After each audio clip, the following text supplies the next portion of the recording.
Senin anan bunu mu istəyirdi səncə? Demirçin, benim kılıncım ne oldu? Hanzade, bu sizin kılıncınız. Ve bu ne ter kılıç da? Yak ki. Bu ne ter tahmindi? Uy.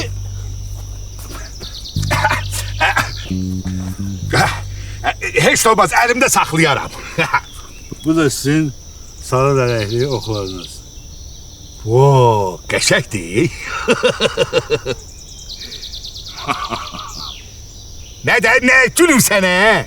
Verersen o kılıncı belim kaşınanda belimi kaşıyaram. Bu! Seni sen tırık tırık eleyerim ha, kara buğday. Hazır. Bu ne cüret? Atanın yanına gel.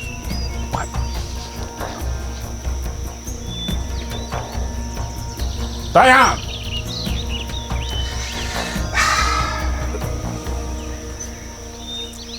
Bu nedir? Sen yine içmişsin. Yine içmişsin. Bu artık sondu. Daha seni bağışlamayacağım. Tuz senin yüzüne. Bunu mu istəyirdin? Bunu mu istəyirdin? Senin anan bunu mu istəyirdi səncə?